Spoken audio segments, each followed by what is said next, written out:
ഗുരുതര അഴിമതി ആരോപണവുമായി പ്രതിപക്ഷ നേതാവ് രംഗത്തെത്തി. 4500 കോടി രൂപയുടെ ഇ മൊബിലിറ്റി പദ്ധതിയുടെ കൺസൾട്ടൻസി കരാർ ലണ്ടൻ ആസ്ഥാനമായ പ്രൈസ് വാട്ടർ ഹൗസ് കൂപ്പർ കമ്പനിക്ക് നൽകിയതിൽ അഴിമതിയുണ്ട്.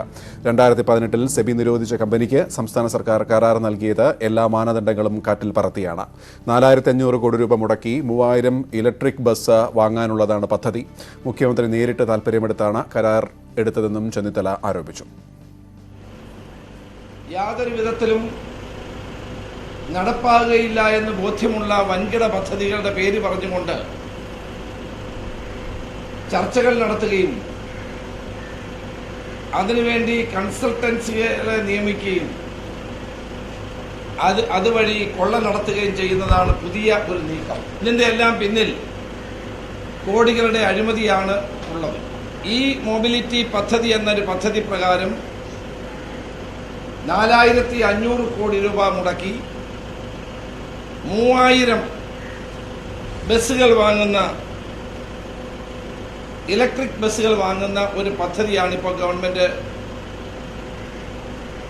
നടപടികളുമായി മുന്നോട്ട് പോകുന്നത്.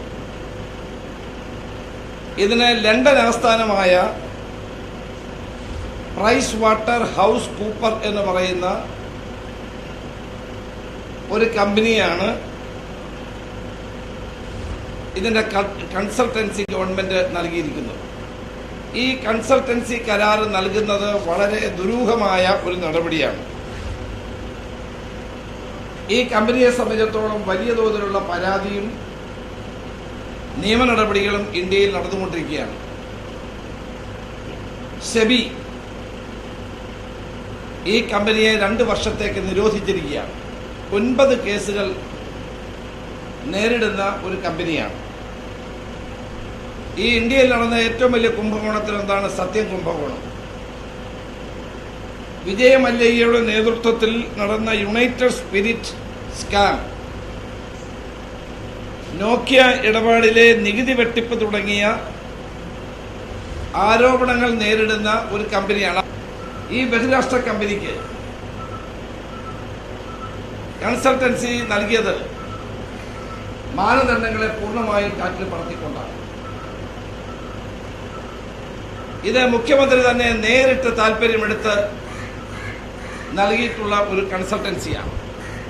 17/8/2019 മുഖ്യമന്ത്രിയുടെ അധ്യക്ഷതയിൽ കൂടിയ യോഗത്തിൽ വെച്ചാണ്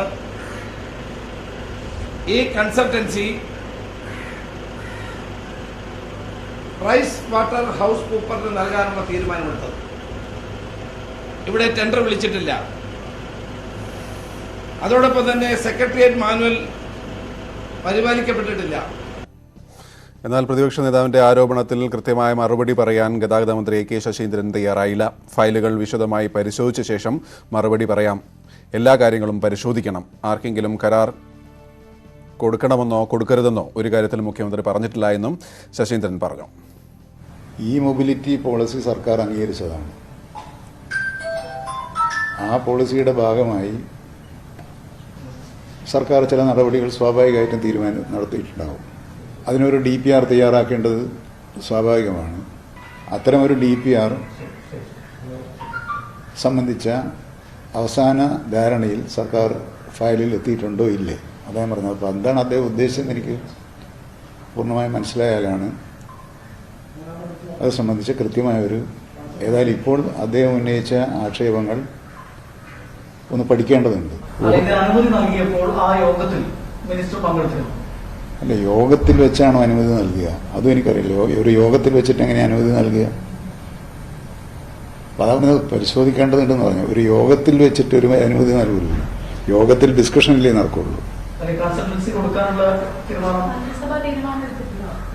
മന്ത്രിസഭ വേണ്ടല്ലോ.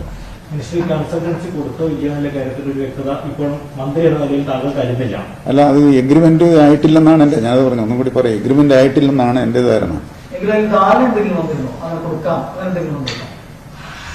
അല്ല, അതാ പറഞ്ഞത്, എഗ്രിമെന്റിൽ അങ്ങനെ ഒരു ഗവൺമെന്റും അവരും തമ്മിൽ ധാരണയിൽ എത്തിയിട്ടുണ്ടോ എന്നുള്ളത് എനിക്ക് സംശയമാണ്. അങ്ങനെ എത്തിയിട്ടില്ല എന്നാണ് എന്റെ ഓർമ്മ. കൂടുതൽ വിവരങ്ങളുമായി തിരുവനന്തപുരത്ത് നിന്ന് അനുവും കോഴിക്കോട് നിന്ന് അശ്വിനുമാണ് ചേരുന്നത്. ആദ്യം അനുവിലേക്ക്. അനു, 5 ചോദ്യങ്ങളാണ് പ്രധാനമായും പ്രതിപക്ഷ നേതാവ് ചോദിച്ചിട്ടുള്ളത്. കൃത്യമായി എന്തൊക്കെയാണത്?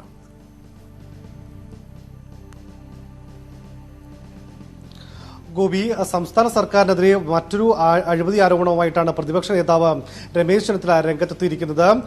ഇ മൊബിലിറ്റി പദ്ധതി പ്രകാരം 4500 കോടി രൂപയുടെ പദ്ധതി, അതായത് 3000 ഇലക്ട്രിക് ബസ്സുകൾ വാങ്ങുന്നത്, ഇതുമായി ബന്ധപ്പെട്ട് സെബി ഇന്ത്യയിൽ നിരോധിച്ച അല്ലെങ്കിൽ വിലക്ക് ഏർപ്പെടുത്തിയ ഒരു കമ്പനിക്ക് ഇതിന്റെ കൺസൾട്ടൻസിയാക്കി നിയമിച്ചു എന്നുള്ളതാണ് പ്രതിപക്ഷ നേതാവ് ഏറ്റവും പ്രധാന ആരോപണമായി ഉന്നയിക്കുന്നത്. മാത്രമല്ല, ഇക്കാര്യത്തിൽ മുഖ്യമന്ത്രി നേരിട്ട് ഇടപെട്ടു. അദ്ദേഹത്തിന്റെ അധ്യക്ഷതയിൽ സെപ്റ്റംബറിൽ ചേർന്ന ഒരു യോഗത്തിന്റെ തീരുമാനപ്രകാരമാണ് നവംബറിൽ ഈ കമ്പനിയെ കൺസൾട്ടൻസി നൽകാൻ തീരുമാനിച്ചതെന്നും പ്രതിപക്ഷ നേതാവ് ആരോപിക്കുന്നു. അദ്ദേഹം പ്രധാനമായി ചോദിക്കുന്ന ചോദ്യങ്ങൾ, എന്തുകൊണ്ടാണ് ഇങ്ങനെ ഒരു കമ്പനിയുമായി, പ്രത്യേകിച്ച് നേരത്തെ പറഞ്ഞതുപോലെ സത്യം ഉൾപ്പെടെയുള്ള ഇന്ത്യയിലെ ഏറ്റവും പ്രധാനപ്പെട്ട കുംഭകോണം ഉൾപ്പെടെ 9 കേസുകൾ ഉൾപ്പെട്ട ഒരു കമ്പനിക്ക് എന്തുകൊണ്ട് ഈ പറയുന്ന ഇവരെ ഈ കമ്പനിയുടെ അല്ലെങ്കിൽ ഈ പദ്ധതിയുടെ ഭാഗമാക്കി എന്നുള്ളതാണ് അദ്ദേഹത്തിന്റെ ഏറ്റവും പ്രധാനപ്പെട്ട ചോദ്യം. മറ്റൊരു ചോദ്യം, ഇക്കാര്യം ഗതാഗത മന്ത്രി അറിഞ്ഞിരുന്നു എന്നും ചോദിക്കുന്നുണ്ട്. ഇവിടെയാണ് ഗോപി ഏറ്റവും പ്രധാനപ്പെട്ട കാര്യം. അല്പം മുമ്പ് ഗതാഗത മന്ത്രിയുടെ പ്രതികരണം വന്നപ്പോഴും അദ്ദേഹം പോലും ഇക്കാര്യത്തിൽ വ്യക്തമായ അല്ലെങ്കിൽ കൃത്യമായ ഒരു മറുപടി തീർച്ചയായും ആ പോയിന്റാണ് ഏറ്റവും പ്രധാനമായി ഈ ഘട്ടത്തിൽ തോന്നുന്നത്. മന്ത്രി വാർത്താ സമ്മേളനം വിളിക്കുന്നു, പക്ഷേ ഒരു ചോദ്യത്തിന് കൃത്യമായ ഉത്തരമില്ല, പരിശോധിക്കട്ടെ എന്ന് പറയുന്നത്. അശ്വിനിലേക്ക്. അശ്വിൻ, 7/11/2019 KR ജ്യോതിലാൽ ഇറക്കിയ ഉത്തരവ് വകുപ്പ് മന്ത്രി അറിഞ്ഞിട്ടില്ലേ? അദ്ദേഹം എന്താണ് ആ ചോദ്യങ്ങളോട് എങ്ങനെയാണ് പ്രതികരിക്കുന്നത്?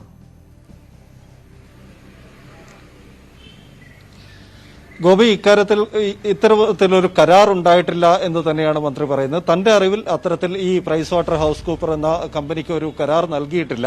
ഇതിന്റെ DPR തയ്യാറാക്കുന്നതുമായി ബന്ധപ്പെട്ട ചില നീക്കങ്ങൾ മാത്രമാണ് നടന്നത്. അക്കാര്യത്തിൽ കൂടുതൽ വ്യക്തത ഉണ്ടാവണമെങ്കിൽ തിങ്കളാഴ്ച ഫയലുകൾ പരിശോധിച്ച ശേഷം മാത്രമേ അക്കാര്യത്തിൽ പറയാൻ കഴിയുകയുള്ളൂ. സെക്രട്ടറി അന്ന് ഉത്തരവിറക്കിയത് as per the resolution of meeting chaired by honourable chief minister എന്ന ചീഫ് മിനിസ്റ്ററുമായിട്ടുള്ള മീറ്റിംഗിന് ശേഷം എന്ന് പറഞ്ഞിറക്കിയിട്ടുള്ളത് കരാറല്ല, DPR മാത്രമാണ്. അതാണ് ഇപ്പൊ മന്ത്രി പറയുന്നത്. ബാക്കിയുള്ളതൊക്കെ പഠിച്ചതിന് ശേഷമേ പറയാൻ പറ്റുള്ളൂ, അല്ലേ?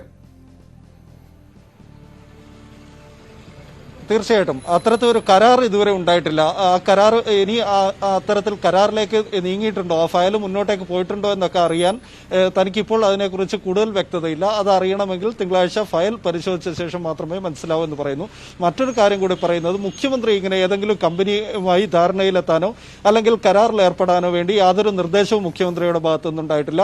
ആർക്കെങ്കിലും കരാർ മന്ത്രി ആ പറയുന്ന ഭാഗം നമ്മളിപ്പോ ഓൺ എയറിൽ പ്ലേ ചെയ്യുകയും ചെയ്തു. ഒരു മീറ്റിംഗിൽ തീരുമാനം എടുക്കാൻ പറ്റുമോ മീറ്റിംഗ് എന്ന ചോദ്യം അദ്ദേഹം ചോദിക്കുകയും, പക്ഷേ ഈ ലെറ്ററിൽ പറയുന്നത് ആ മീറ്റിംഗിന്റെ അടിസ്ഥാനത്തിൽ എന്ന് പറഞ്ഞിട്ടാണ് DPR വരുന്നത്. അത് അദ്ദേഹത്തോട് ചോദിക്കണ്ടായോ?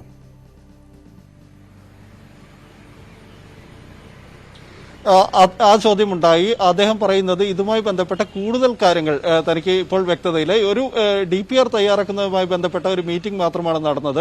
കൺസൾട്ടൻസി കരാർ കൊടുക്കുന്ന ഉൾപ്പെടെയുള്ള കാര്യങ്ങളിലേക്ക് അത് എത്തിയിട്ടില്ല എന്ന് തന്നെയാണ് തന്റെ അറിവ്.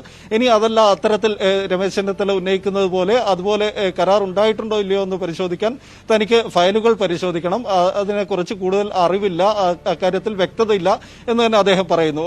ഒരുപക്ഷെ ചെന്നിത്തല ആരോപണം ഉന്നയിച്ച് മിനിറ്റുകൾക്കകമാണ് അദ്ദേഹത്തിന്റെ പ്രതികരണം വരുന്നത്. ആദ്യ പ്രതികരണമാണ് അദ്ദേഹത്തിന്. DPR ഉണ്ടാക്കുന്ന മീറ്റിംഗിൽ ഇപ്പോ ഈ ശ്രീ KR ജ്യോതിലാൽ ഉത്തരവിറക്കി എന്ന് പറയുന്ന ആ മീറ്റിംഗ് ഉണ്ടല്ലോ, ആ മീറ്റിംഗിൽ മന്ത്രി ഉണ്ടായിരുന്നോ? അത് അദ്ദേഹത്തിന്റെ മറുപടി എന്താണ്? മന്ത്രി പങ്കെടുത്തിട്ടില്ല. ആ മീറ്റിംഗിൽ മന്ത്രി പങ്കെടുത്തിട്ടില്ല എന്നാണ് അദ്ദേഹത്തിന്റെ മറുപടി. ഇക്കാര്യത്തിൽ താൻ ആ യോഗത്തിൽ പങ്കെടുത്തിട്ടില്ല. മാത്രമല്ല, മന്ത്രിസഭാ യോഗത്തിലും ഈ കാര്യം ചർച്ചയിൽ വന്നിട്ടില്ല എന്നും മന്ത്രി പറയുകയും ചെയ്യുന്നുണ്ട്. അത്തരത്തിൽ കരാറുണ്ടാവണമെങ്കിൽ അത് മന്ത്രിസഭാ യോഗത്തിൽ ചർച്ച ചെയ്യേണ്ടതുണ്ട്.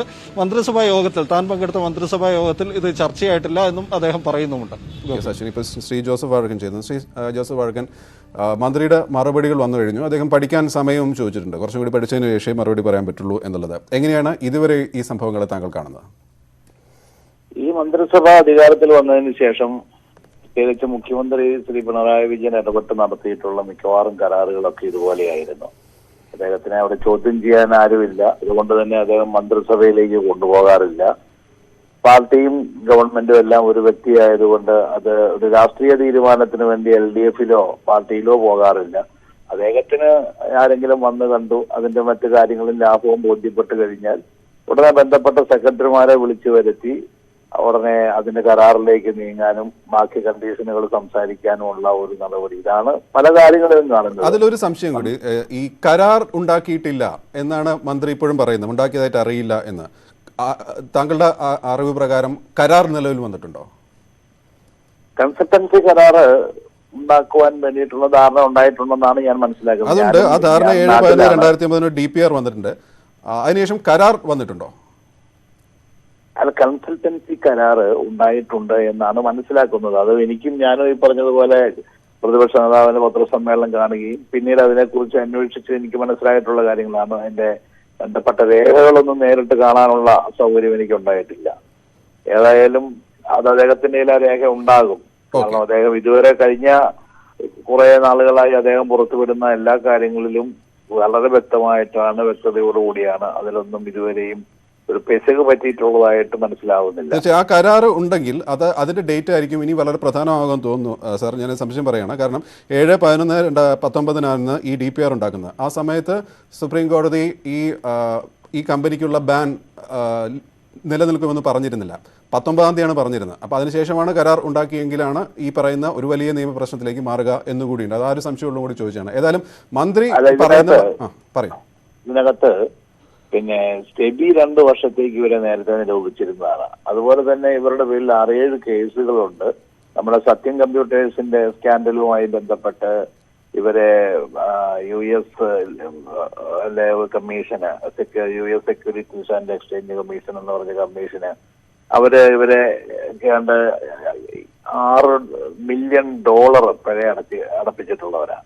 മാത്രമല്ല ഇവരെ കുറിച്ച് നമ്മുടെ ഈ ജസ്റ്റിസ് ഷായും അതുപോലെ തന്നെ പ്രശാന്ത് ഭൂഷൺ ഉൾപ്പെടുന്ന ഈ അവരുടെ ഒരു വിസിൽ ബ്ലോവേഴ്സിന്റെ അവരുടെ ഒരു ഫോറം ഉണ്ട്. ആ ഫോറം മുന്നറിയിപ്പ് കൊടുക്കുകയും ചെയ്തിട്ടാണ് ഇത് വാങ്ങരുത്. തീർച്ചയായും താങ്കൾ പറഞ്ഞ ഈ കമ്പനിയെ കുറിച്ച് ഒരുപാട് സംശയങ്ങളുണ്ട്, ദുരൂഹതയുണ്ട്. ഞാനൊരു ടെക്നിക്കൽ പോയിന്റ് മാത്രമാണ്, മീൻസ് മറുഭാഗത്ത് നിന്ന് പറയാൻ സാധ്യതയുള്ള ഒരു പോയിന്റ് മാത്രം. ഈ താങ്കൾ പറഞ്ഞ ആ അർത്ഥത്തിൽ എല്ലാം തന്നെ ശരിയുമാണ്. അപ്പം സ്വാഭാവികമായിട്ടും ഇത്രയും വലിയൊരു കരാർ അത് ഗതാഗത മന്ത്രി ചോദിക്കുമ്പോൾ അതിൽ അദ്ദേഹത്തിന്റെ മറുപടിയിലെ അവ്യക്തതകളെ അതിന് എങ്ങനെയാണ് പ്രതിപക്ഷം കാണുന്നത്? അല്ല, ഇത്തരം ഒരു വലിയ കരാർ അതും ട്രാൻസ്പോർട്ട് ഡിപ്പാർട്ട്മെന്റുമായി ബന്ധപ്പെട്ട് ഇലക്ട്രിക് ബസ്സുകൾ വാങ്ങാൻ വേണ്ടി നടത്തുമ്പോൾ മന്ത്രി അറിഞ്ഞിട്ടില്ല എന്നും മുഖ്യമന്ത്രി വിളിച്ച യോഗത്തിൽ മന്ത്രി ഇല്ലായിരുന്നു എന്നും പറയുന്നത് വളരെ ഗുരുതരമായൊരു കാര്യമല്ലേ? അത് ട്രാൻസ്പോർട്ട് സെക്രട്ടറി ജ്യോതിലാലിനെ വിളിച്ചിരുത്തി എന്ന് വെച്ചാൽ എല്ലാ വകുപ്പിലും മുഖ്യമന്ത്രി കൈയിടുന്നു. മുഖ്യമന്ത്രി ബന്ധപ്പെട്ട സെക്രട്ടറിമാരെ വിളിക്കുന്നു, കരാറുകൾക്ക് അംഗീകാരം കൊടുക്കുന്നത്. ഇപ്പം IT പിന്നെ നേരത്തെ നമ്മൾ കണ്ടതാണല്ലോ. IT പിന്നെ അദ്ദേഹത്തിന്റെ സ്വന്തം വകുപ്പാണ്. പക്ഷെ മറ്റു പല കാര്യങ്ങളിലും ഇത് തന്നെ അദ്ദേഹം ആവർത്തിക്കുന്നു. ഇദ്ദേഹത്തിന്റെ അഡ്വൈസേഴ്സിനെയും വിളിക്കും, ബന്ധപ്പെട്ട സെക്രട്ടറിമാരെയും വിളിക്കും, നേരിട്ട് ചെയ്യുന്നു. പ്രത്യേകിച്ചും മന്ത്രിമാർക്കൊന്നും ഇതിനകത്ത് പറയാനുള്ള വോയിസും ഇല്ല. അവരങ്ങനെ പരിഗണിക്കുന്നുമില്ല. ഇതൊക്കെ ഓരോ സ്ഥാനം കൊടുത്ത് ഇരുത്തിയിരിക്കുന്നു എന്നുള്ളതല്ലാതെ അവർക്ക് പ്രത്യേകിച്ച് അതിനകത്ത് റോളൊന്നുമില്ല. ഇത് പൊളിറ്റിക്കലായി CPM-ന്റെ അല്ലെങ്കിൽ പിണറായി വിജയന്റെ തീരുമാനപ്രകാരം നടക്കുന്ന ഒരു അഴിമതിയുടെ വശം അതിനകത്തുണ്ടല്ലോ. അല്ല ഈ നടക്കുന്നതിനൊക്കെ ഘട്ടത്തിൽ പ്രതികരിച്ചതിന് സമയപരിമിതി കാരണമാണ്. ഏതായാലും മറ്റ് പ്രതികരണങ്ങളിലേക്ക് കൂടി പോകുന്നു. പ്രതിപക്ഷ ആരോപണങ്ങൾ ഈ ഘട്ടത്തിൽ ചേരുന്നു. ഇതിലിപ്പോൾ ഈ കരാർ ഇല്ല എന്ന വാദം അല്ലെങ്കിൽ കരാറുണ്ടോയെന്ന് അറിയില്ല, അതായത് കൃത്യമല്ല മന്ത്രിയുടെ മറുപടി. മന്ത്രി സമയം ചോദിച്ചിട്ടുണ്ട്, പഠിച്ചിട്ട് പറയാമെന്നാണ് പറഞ്ഞിട്ടുള്ളത്. എന്നിരുന്നാൽ തന്നെയും ഇന്ന് പ്രതിപക്ഷ നേതാവ് ഉന്നയിച്ച പ്രധാനപ്പെട്ട പോയിന്റ് ഒന്ന് ഈ കമ്പനിയെക്കുറിച്ചുള്ള ദുരൂഹത, മറ്റ് ആ കരാറിലേക്ക് കടക്കുന്നതിന് മുന്നോടിയായി നിയമപരമായി ചെയ്യേണ്ട കാര്യങ്ങൾ, ആ കാര്യങ്ങളെക്കുറിച്ച് എന്താണ് പ്രതിപക്ഷ നേതാവ് പറഞ്ഞത്?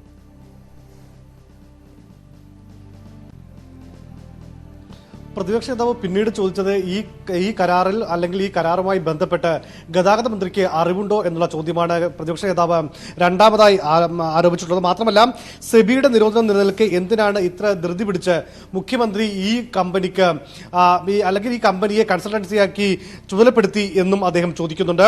മാത്രമല്ല നേരത്തെ തന്നെ പറഞ്ഞതുപോലെ മുൻ ലോ കമ്മീഷൻ അടക്കമുള്ള ജസ്റ്റിസ് ഷാ ഉൾപ്പെടെയുള്ളവർ ഈ കമ്പനിയുമായി യാതൊരു വിധത്തിലുള്ള കരാറിൽ ഏർപ്പെടരുത് എന്ന് ഈ സംസ്ഥാന സർക്കാരിന്റെ രേഖാമൂലം അവർ കത്ത് നൽകിയിരുന്നു.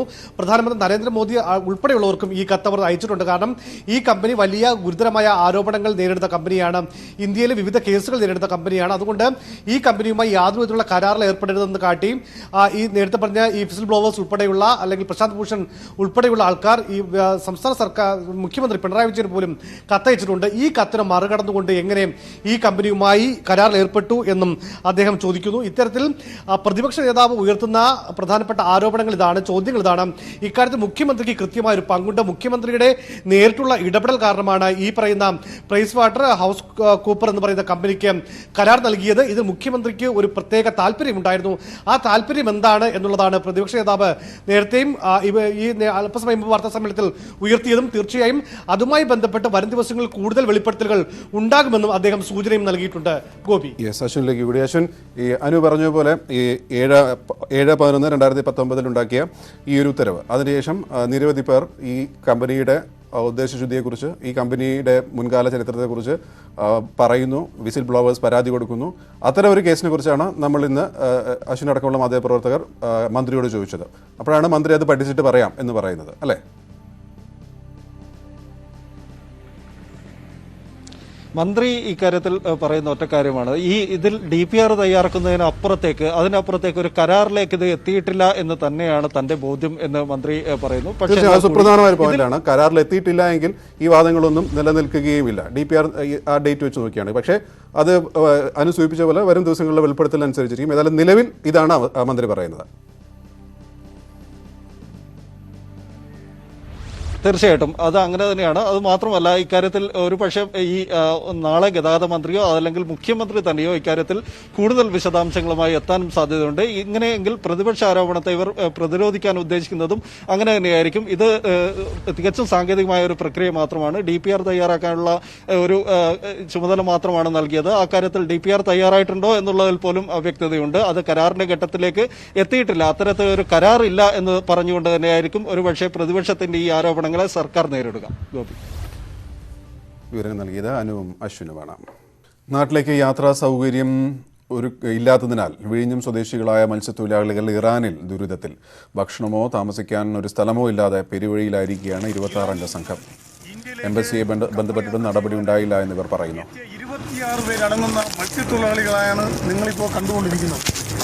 ഞങ്ങൾ ഇന്ത്യൻ എംബസി 4 ദിവസങ്ങൾക്ക് മുമ്പ് ബസ്സിൽ കയറ്റി ഈ കാണുന്ന എൻട്രൻസിൽ കൊണ്ട് ഇറക്കി. ഇവിടെ വെച്ച് സെക്യൂരിറ്റി ജീവനക്കാർ ഞങ്ങളെ തടഞ്ഞ് കപ്പലിൽ യാത്ര ചെയ്യാൻ പറ്റില്ല എന്ന് പറഞ്ഞുകൊണ്ട് ഞങ്ങളെ തടയുകയായിരുന്നു. അതിനുശേഷം 4 ദിവസം കൊണ്ട് ഞങ്ങൾ ജലപാനമോ ആഹാരമോ കഴിക്കാതെ ഞങ്ങളിവിടെ ഭയങ്കരമായ ബുദ്ധിമുട്ട് അനുഭവിച്ച് കിടക്കുകയാണ്. പ്രാഥമിക കാര്യങ്ങൾ നിറവേറ്റുവാനോ ഈ വസ്ത്രങ്ങൾ മാറ്റുവാനോ ഞങ്ങൾക്ക് ഒരു സൗകര്യമില്ലാതെ ഞങ്ങൾ വളരെയധികം ബുദ്ധിമുട്ട് അനുഭവിക്കുകയാണ്. ഈ 4 ദിവസമായിട്ടും ഈ ഇന്ത്യൻ എംബസികളും ഇന്ത്യക്കാരായ ജീവനക്കാർ പോലും ഞങ്ങൾ തിരിഞ്ഞു നോക്കാൻ വരുന്നില്ല. അവർ എന്ത് ഭാവിച്ചാണ് ഞങ്ങൾ ഇവിടെ കൊണ്ടാക്കിയത്? കപ്പൽ യാത്ര ചെയ്യാൻ പറ്റാത്ത ഒരവസ്ഥ. കപ്പൽ ഇപ്പോൾ വീണ്ടും ആ തുറമുഖത്ത് തന്നെയാണുള്ളത്. കപ്പൽ യാത്ര പുറപ്പെട്ടിട്ടില്ല. ഞങ്ങൾക്ക് വീണ്ടും യാത്ര ചെയ്യാൻ പറ്റുമോ ഇല്ലയോ എന്നുള്ള കാര്യമൊന്നും ഞങ്ങൾക്കറിയില്ല. ഈ എംബസിക്കാർ എന്താ ഉദ്ദേശിക്കുന്നത് നമുക്കറിയില്ല.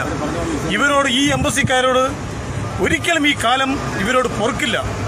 ഞങ്ങളോട് ഈ കാണിക്കുന്ന ഈ അനീതി ഒരു ഇന്ത്യക്കാരനും ഒരിക്കലും ഉണ്ടാകരുതേ എന്നാണ് ഞങ്ങളുടെ പ്രാർത്ഥന. കാരണം അത്രയ്ക്ക് ഞങ്ങൾ ബുദ്ധിമുട്ട് അനുഭവിക്കുകയാണ്. വിവരങ്ങളുമായി ബിജു ആണ് ചേരുന്നത്. ബിജു, വലിയ ദുരിതത്തിലാണെന്നാണ് അവർ പറയുന്നത്. എന്തൊക്കെയാണ് വിശദാംശങ്ങൾ? ഗോപി, 4 മാസം മുമ്പാണ് ദുബായ് വഴി ഇവർ തൊഴിലിനായിട്ട് ഇറാനിലെത്തിയത്. കോവിഡ് പടർന്നു പിടിച്ചതോടെ ഇവർക്ക് ജോലി നഷ്ടമാവുകയായിരുന്നു. വേതനമടക്കം ലഭിക്കാതെ വന്നതോടെ പട്ടിണിയുടെ വക്കിലുമായി. പലരുടെയും സഹായത്തിലാണ് ഇവർ പിന്നീട് കഴിഞ്ഞു വന്നത്. നാട്ടിലെത്തിക്കാനായി എംബസി ഇടപെട്ട് ബസ് സൗകര്യം ഒരുക്കിയിരുന്നു. എന്നാൽ യാത്രയ്ക്കായി കപ്പലിൽ സൗകര്യം ഒരുക്കിയില്ലെന്നറിയിച്ച് സുരക്ഷാ വിഭാഗം പെരുവഴിയിൽ ഇവരെ ഇറക്കി വിടുകയായിരുന്നു. ബിസ്ക്കറ്റ് മാത്രം കഴിച്ചാണ് ഇവർ ഇപ്പോൾ ഇവിടെ കഴിഞ്ഞു വരുന്നത്. ആവശ്യത്തിന് ഭക്ഷണം പോയിട്ട് താമസ സൗകര്യം പോലും എംബസിയോ മറ്റധികൃതരോ ആരും ഒരുക്കിയിട്ടില്ല. എംബസി അധികൃതർ തിരിഞ്ഞുപോലും നോക്കിയിട്ടില്ലെന്നാണ് തൊഴിലാളികൾ പറയുന്നത്. 26 പേരാണ് ഈ സംഘത്തിനുള്ള. ഇവരിൽ ഭൂരിഭാഗവും വിഴിഞ്ഞം സ്വദേശികളായ മത്സ്യത്തൊഴിലാളികളാണ്. ഇവരുടെ ആരോഗ്യനില തീർത്തും മോശമാണ്. ഇപ്പോൾ ഇവർ തീർത്തും അവശരായ അവസ്ഥയിലാണ് ഉള്ളത്. നാട്ടിലേക്ക് എപ്പോൾ എത്താനാകും എന്ന കാര്യത്തിൽ പോലും ഒരു ഉറപ്പും ഇവർക്ക് അധികൃതരുടെ ഭാഗത്തു നിന്നും ഇപ്പോഴും ലഭിച്ചിട്ടില്ല. ഗോപി, ശരി. മലപ്പുറം ജില്ലയിൽ കോവിഡ് സമൂഹ വ്യാപന ആശങ്ക. എടപ്പാൾ വട്ടംകുളത്ത് 10 പേർക്കാണ് 24 മണിക്കൂറിനിടെ സമ്പർക്കത്തിലൂടെ കോവിഡ് സ്ഥിരീകരിച്ചത്. 2 ഡോക്ടർമാർ ഉൾപ്പെടെ ആരോഗ്യമേഖലയിൽ പ്രവർത്തിക്കുന്ന 5 പേർക്ക് രോഗം ബാധിച്ചിട്ടുണ്ട്. ജില്ലയിലെ 4 പഞ്ചായത്തുകളും പൊന്നാനി മുനിസിപ്പാലിറ്റിയിലെ 47 വാർഡുകളും സമ്പൂർണ്ണമായി അടച്ചിടാൻ ജില്ലാ ഭരണകൂടം നിർദ്ദേശം നൽകി. എടപ്പാളിലെ 2 സ്വകാര്യ ആശുപത്രികളിലെ ഡോക്ടർമാർക്ക് കോവിഡ് സ്ഥിരീകരിച്ചുവെന്നാണ് വിവരം. 2 ഡോക്ടർമാർക്കുൾപ്പെടെ 5 പേർക്ക് രോഗം സ്ഥിരീകരിച്ചതോടെ എടപ്പാൾ ആശുപത്രിയിലെ നവജാത ശിശു വിഭാഗവും ശുഗപുരം ആശുപത്രിയും താൽക്കാലികമായി അടച്ചു. റാൻഡം സാമ്പിളിങ്ങിലൂടെയാണ് എടപ്പാൾ വട്ടംകുളം മേഖലയിൽ രോഗബാധ കണ്ടെത്തിയത്. രോഗം സ്ഥിരീകരിച്ചവരിൽ ബാങ്ക് ജീവനക്കാരിയും ബസ് കണ്ടക്ടർ മുതൽ വീട്ടമ്മമാർ വരെയുണ്ട്. കൂടുതൽ പേരുടെ പരിശോധനാ ഫലം പ്രതീക്ഷിക്കുകയാണ്. സാമൂഹ്യ വ്യാപനമുണ്ട് എന്ന് പറയാൻ കഴിയില്ല. പക്ഷേ ഡോക്ടർമാരിൽ 2 പേർക്ക് കോവിഡ് സ്ഥിരീകരിക്കപ്പെട്ടിട്ടുണ്ട് എന്നാണ് പറയുന്നത്. അങ്ങനെയെങ്കിൽ ഡോക്ടർമാർ പരിശോധിച്ചിട്ടുള്ള മറ്റു രോഗികളുണ്ട്, അവരെയും കണ്ടെത്തണം. അവരുടെയൊക്കെ തന്നെ സ്രവ പരിശോധന നടത്താനാണ് ഇപ്പോൾ ഉദ്ദേശിക്കുന്നത്. മലപ്പുറം ജില്ലയിലെ വട്ടംകുളം, എടപ്പാൾ, മാറഞ്ചേരി, ആലങ്കോട് പഞ്ചായത്തുകളും പൊന്നാനി മുനിസിപ്പാലിറ്റിയിലെ 47 വാർഡുകളും പുൽപ്പറ്റ പഞ്ചായത്തിലെ 1 വാർഡും കണ്ടെയ്ൻമെന്റ് സോണാക്കാൻ നിർദ്ദേശിച്ചുവെന്ന് ജില്ലാ കളക്ടർ കെ ഗോപാലകൃഷ്ണൻ പറഞ്ഞു. ജില്ലയിൽ നിലവിൽ സമ്പർക്ക ഭീതിയില്ലെന്നും കളക്ടർ. പക്ഷേ ഇന്നലെ വളരെ കുറവായിരുന്നു. ഇന്നലെ ഒരു 47 കേസ് വന്നതുകൊണ്ട് പട്ടിനെ നമ്മളുടെ എണ്ണം കൂടിപ്പോയിട്ടുണ്ട്. 200 മുകളിൽ വന്നിട്ടുണ്ട്. 4 കേസിൻ്റെ sources we are trying to identify it and most probably will be able to zero down. Containment മേഖലയിൽ നിന്നും 1000 സാമ്പിളുകൾ ശേഖരിച്ച് പരിശോധിക്കുകയാണ് ലക്ഷ്യം. ഇതിന്റെ അടിസ്ഥാനത്തിലാകും കോവിഡിന്റെ സാമൂഹ്യ വ്യാപനം ഉണ്ടായിട്ടുണ്ടോ ഇല്ലയോ എന്ന് വ്യക്തമാവുക. ന്യൂസ് 18 മലപ്പുറം. തൂത്തുക്കുടി കസ്റ്റഡി മരണം അന്വേഷണം CBIക്ക് വിടുമെന്ന് തമിഴ്നാട് മുഖ്യമന്ത്രി എടപ്പാടി പളനിസ്വാമി. സദാകുളം സ്റ്റേഷൻ SI ശ്രീധരനെ സസ്പെൻഡ് ചെയ്യാനും തീരുമാനിച്ചു. തിങ്കളാഴ്ച പോലീസ് കസ്റ്റഡിയിൽ ക്രൂരമർദ്ദനമേറ്റ അച്ഛനും മകനും കൊല്ലപ്പെട്ട സംഭവത്തിലാണ് നടപടി. ആദര വിശദാംശങ്ങൾ. തൂത്തുക്കുടി കസ്റ്റഡി മരണത്തിൽ പ്രതിഷേധം വ്യാപകമായ ഒരു സാഹചര്യത്തിലാണ് അന്വേഷണം CBIക്ക് വിടാൻ തമിഴ്നാട് സർക്കാർ തയ്യാറാണ് എന്ന് അറിയിച്ചിരിക്കുന്നത്. വരുന്ന 30-ാം തീയതി ഹൈക്കോടതിയിൽ ഈ കേസ് വരുന്നുണ്ട്. ഈ സമയം കോടതിയിൽ കേസ് CBIക്ക് കൈമാറാൻ തയ്യാറാണ് എന്ന് സർക്കാർ നിലപാട് അറിയിക്കും. വ്യാപകമായ പ്രതിഷേധമാണ് സംഭവത്തിൽ തമിഴ്നാട്ടിലെങ്ങും ഉയർന്നത്. കഴിഞ്ഞ തിങ്കളാഴ്ചയാണ് ഈ സംഭവം ഉണ്ടാകുന്നത്. സാത്താകുളം പോലീസ് സ്റ്റേഷനിൽ വെച്ച് ഏതാനും ദിവസം തിങ്കളാഴ്ച അവിടെ കട നടത്തുകയായിരുന്ന ജയരാജ്, ഇയാളുടെ മകൻ ബെനിക്സ് എന്നിവരെയാണ് പോലീസ് കസ്റ്റഡിയിലെടുത്ത് ക്രൂരമായി മർദ്ദിക്കുന്നത്. പൂർണ്ണ നഗ്നരാക്കി ലോക്കപ്പിൽ വെച്ച് കാൽമുട്ടിന്റെ ചിരട്ട തകർത്തു. അതുപോലെ തന്നെ സ്റ്റീൽ റോഡ് ഉപയോഗിച്ച് ഇവരുടെ സ്വകാര്യ ഭാഗങ്ങളിൽ അടക്കം കുത്തിക്കയറ്റുകയും ചെയ്യുന്ന വളരെ ക്രൂരമായ ഒരു മർദ്ദനമാണ് 2 പേർക്കും പോലീസ് ലോക്കപ്പിൽ. പ്രതിഷേധത്തിനൊടുവിൽ നടപടി വരുന്നു.